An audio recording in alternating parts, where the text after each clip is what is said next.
आज आप लोगों को वर्ग 7 के अंतर्गत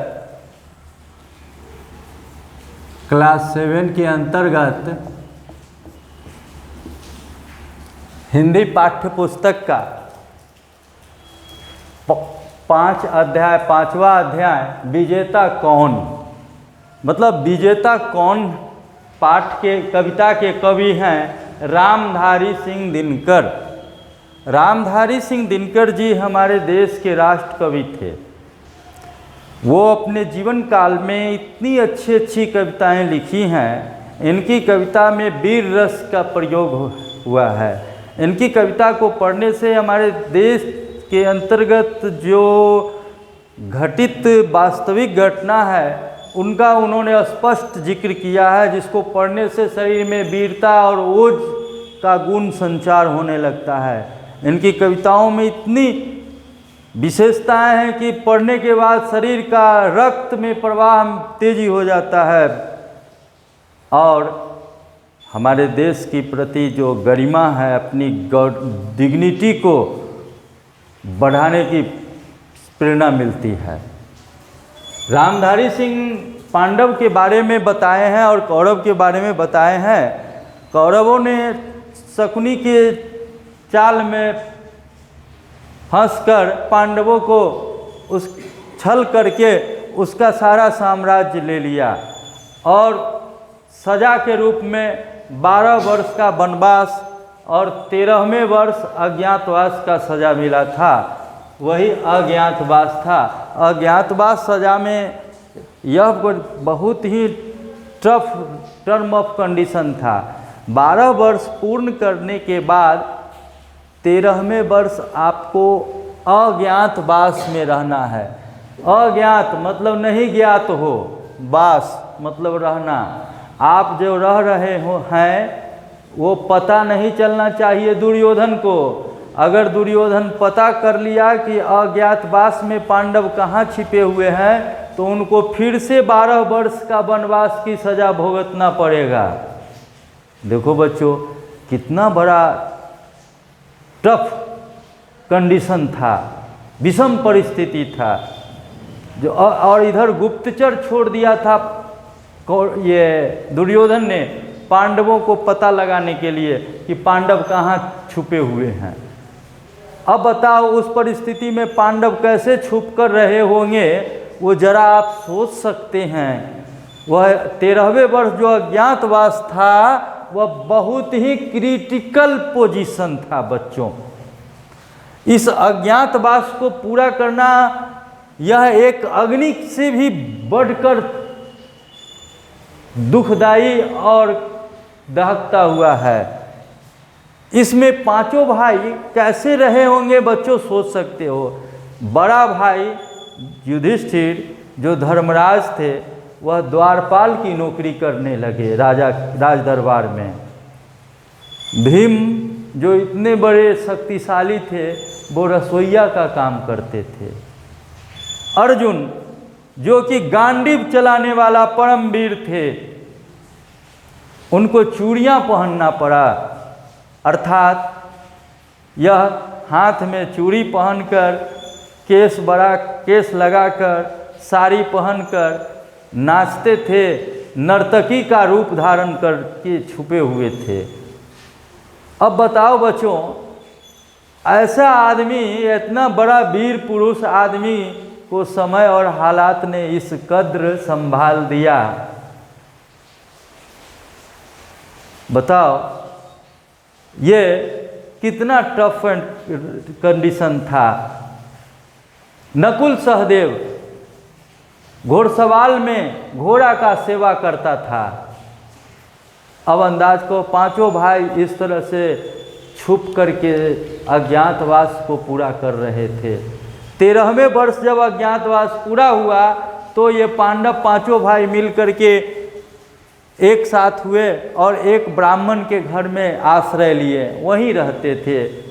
बच्चों देखो, परिस्थिति और हालात से तंग आने के बाद जब इन्होंने 5 भाई और कुंती के साथ एक हुए तो एक ब्राह्मण के घर में आश्रय लेकर रहने लगे। उस गांव में एक राक्षस परेशान करता था गांव वासियों को। अतः गांव वालों ने मिलकर उस राक्षस को प्रतिदिन एक बैलगाड़ी फल और एक आदमी को भोजन के रूप में देना पड़ता था।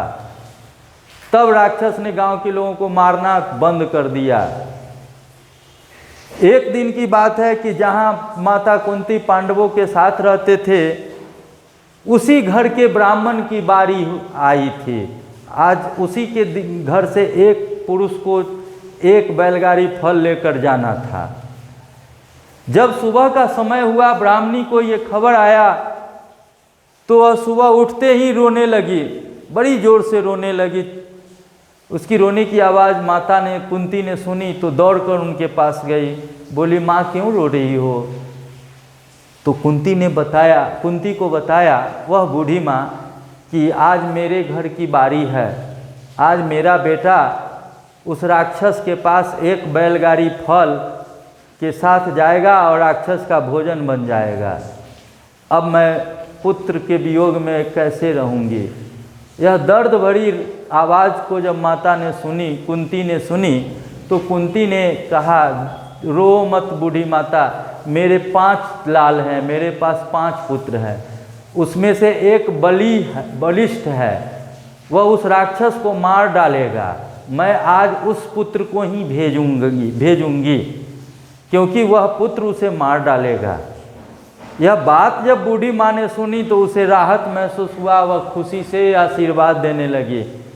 भीम बैलगाड़ी पर फल को लाद करके वह जंगल की ओर चल दिया।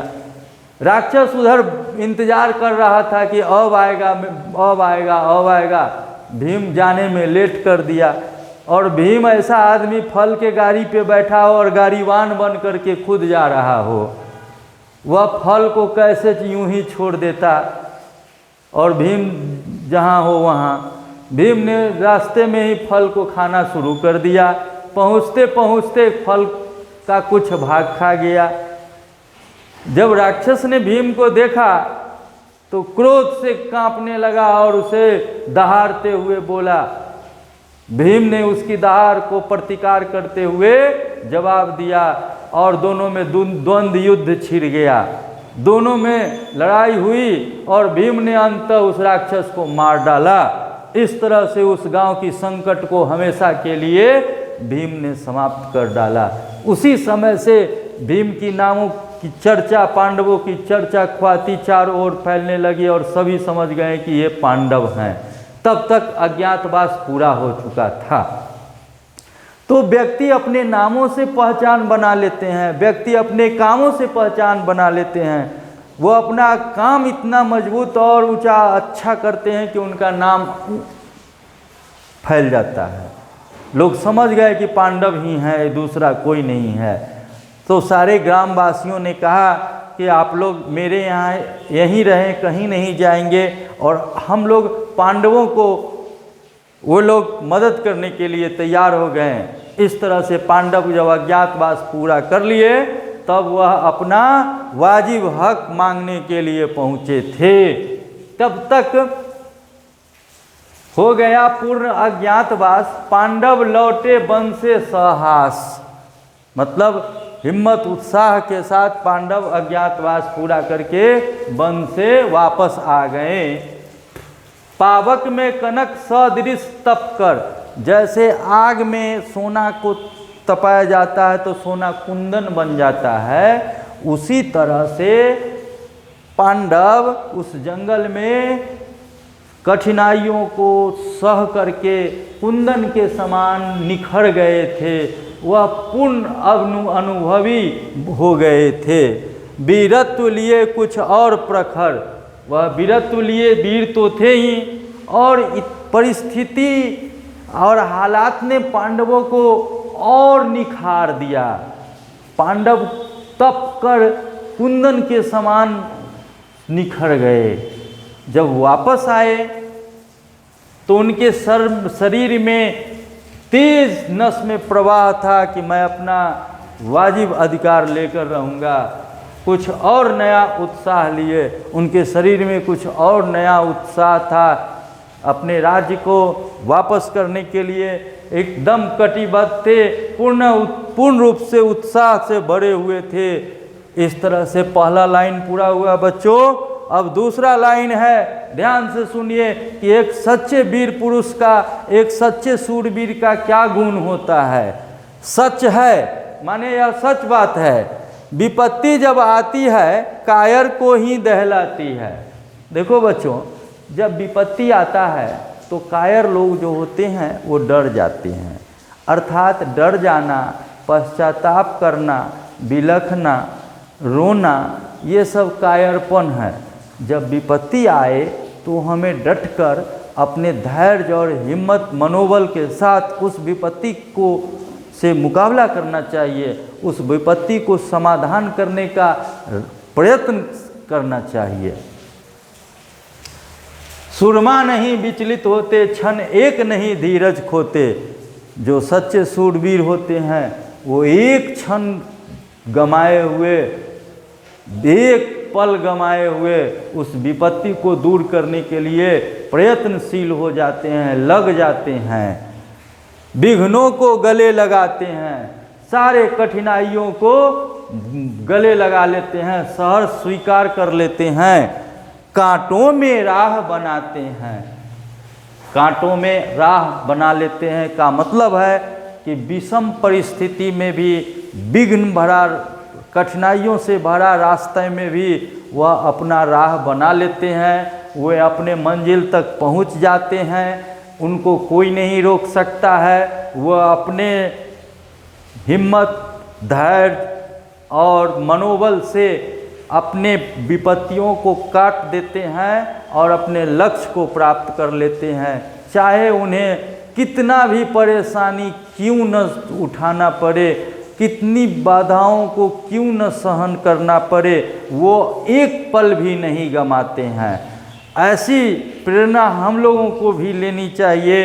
राष्ट्रकवि दिनकर जी ने हमें प्रेरणा दिया है कि जब पांडव इतना बड़ा परेशानियों को सहन कर सकते हैं, इतनी बड़ी विपत्तियों को सहन कर सकते हैं, तो हम थोड़ी थोड़ी कठिनाइयों को देखकर क्यों घबराते हैं। हमें इन कठिनाइयों को देखकर घबराना नहीं चाहिए, बल्कि मनोबल ऊंचा रखना चाहिए, धैर्य रखना चाहिए, हिम्मत से उस परेशानी को समाधान करने का प्रयत्न करना चाहिए।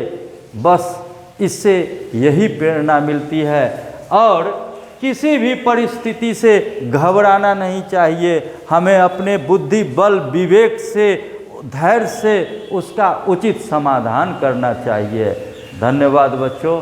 अब फिर दूसरा लाइन के बाद तीसरा लाइन, चौथा लाइन पढ़ के आइएगा, उसका भी मीनिंग मैं क्लियर कर दूंगा। धन्यवाद।